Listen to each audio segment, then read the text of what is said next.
दोस्तों, share market से जुड़े लोगों के लिए 5 बड़े अपडेट निकल कर आ रहे हैं। सरकार की तरफ से कुछ बदलाव किए गए हैं। देखिए, पहला अपडेट, शेयर मार्केट में ट्रेडिंग के समय में बदलाव हुआ है। नए CAS सिस्टम लागू हुए हैं। CAS का मतलब होता है क्लोजिंग ऑक्शन सेशन। अब F&O स्टॉक्स पर सोमवार से ही लागू होने जा रहा है। यानी शेयर मार्केट में अब F&O यानी जो फ्यूचर एंड ऑप्शंस में ट्रेडिंग होती है उसकी क्लोजिंग टाइमिंग 10 मिनट तक के लिए बढ़ा दी गई है। तो अब दोपहर 3:40 तक ट्रेडिंग होगी। क्लोजिंग ऑक्शन सेशन के भी नए नियम लागू हो चुके हैं। चाहे आप शेयर मार्केट में इन्वेस्टमेंट करते हो, इंट्राडे ट्रेड करते हो, स्टॉक्स में, इक्विटी में, इंडेक्सेस में, निफ्टी, सेंसेक्स, या चाहे आप फ्यूचर ऑप्शंस में ट्रेडिंग करते हो, बाय सेल कुछ भी करते हो, तो ये 5 बड़े अपडेट आपको जरूर जान लेने चाहिए। जैसा कि पहला अपडेट हम देख रहे हैं टाइमिंग को लेकर है, तो अब NSE यानी नेशनल स्टॉक एक्सचेंज ने इक्विटी डेरिवेटिव्स जो हैं यानी फ्यूचर ऑप्शंस के सेगमेंट के लिए नॉर्मल मार्केट क्लोजिंग टाइम को 10 मिनट तक बढ़ा दिया है। अब सोमवार 3 अगस्त से ही ये टाइमिंग होगी। मार्केट दोपहर 3:30 मिनट 3:30 बजे बंद हो जाता है, उसके बजाय अब 3:40 पर बंद होगा। NSE का कहना कि केस डेरिवेटिव्स मार्केट को एक साथ लाने के लिए ये फैसला लिया गया है। तो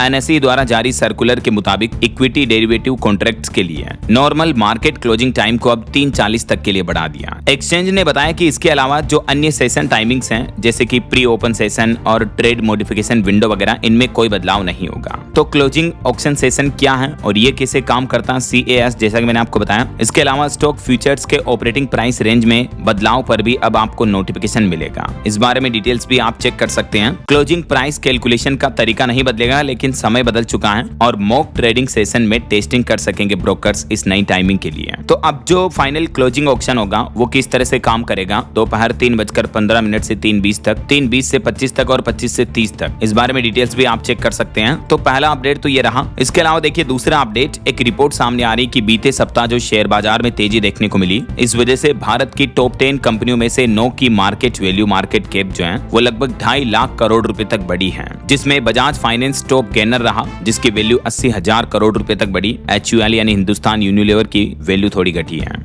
ये टेबल में आप देख सकते हैं देश की टॉप 10 कंपनी में से 9 की वैल्यू 2.5 लाख करोड़ बढ़ी है। सप्ताह भर में ये चेंजेस देखने को मिले हैं। अभी हमारे देश की जो टॉप 10 कंपनियां हैं उनमें नंबर 1 पर रिलायंस इंडस्ट्रीज आती है, दूसरे नंबर पर भारतीय एयरटेल, फिर HDFC, ICICI बैंक वगैरह, SBI, फिर टाटा कंसल्टेंसी सर्विसेज, TCS वगैरह वगैरह। एक्चुअली अब क्या, इतने दिन तो युद्ध वार वगैरह का माहौल चल रहा था, लेकिन अब एक अच्छी रिपोर्ट ये भी सामने आ रही है। तीसरा अपडेट देखिए कि भारतीय शेयर बाजार में पिछले 4 महीनों के बाद अब वापस विदेशी निवेशक लौटने लगे हैं। जो बीता महीना जुलाई का था उसमें 20,200 करोड़ की विदेशी निवेशकों की खरीदारी देखने को मिली है। बेहतर वैल्यूएशन पर अब इंडियन स्टॉक्स मिल रहे हैं, कॉर्पोरेट कमाई बढ़ रही है, तो इसका असर देखने को मिला है। FPIs यानी फॉरेन पोर्टफोलियो इन्वेस्टर्स, विदेशी निवेशकों ने जुलाई में भारतीय शेयर बाजार में जोरदार वापसी की है और इक्विटी में करीब 20,200 करोड़ का नेट इन्वेस्टमेंट किया है, जो कि पिछले 4 महीनों से लगातार बिकवाली कर रहे थे, सेलिंग कर रहे थे FPIs, लेकिन अब वापस खरीदने लगे हैं। तो ये एक अच्छा संकेत है इंडियन स्टॉक मार्केट के लिए, क्योंकि एक तो IT शेयरों में तेजी देखने को मिली, बेहतर तिमाही नतीजों ने AI बबल वगैरह की चिंताएं दूर कर दी, और साउथ कोरिया, ताइवान में जो अस्थिरता हो रही है तो इसका भी फायदा अब भारत को मिलने लगा है। चलिए अगला अपडेट देखिए, शेयर बायबैक पर भी मार्केट रेगुलेटर सेबी के नए नियम लागू हो चुके हैं। 1 अगस्त से ही ओपन मार्केट में फिर से पुनर्खरीद शुरू होगी।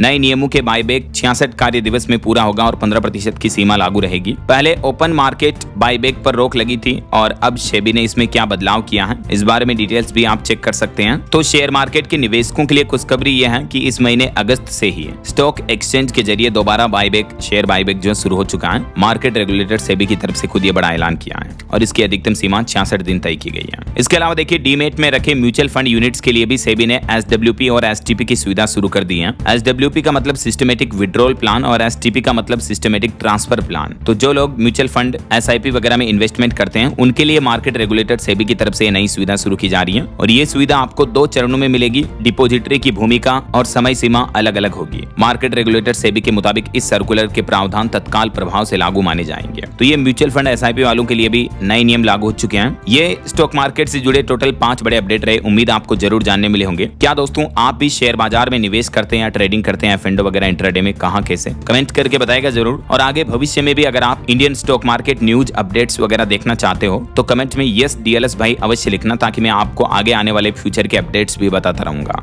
और बिल्कुल जुड़े रहेगा आप मेरे साथ। DLS न्यूज चैनल को सब्सक्राइब करके बेल आइकन जरूर दबा देना, रोजाना की इसी तरह की इन्फॉर्मेटिव जानकारियां, महत्वपूर्ण अपडेट्स देखते रहने के लिए। ओके, ख्याल रखिएगा अपने आप का, अपने परिवार का। मिलेंगे अगले नेक्स्ट अपडेट में, तब तक के लिए जय हिंद, जय भारत, वंदे मातरम।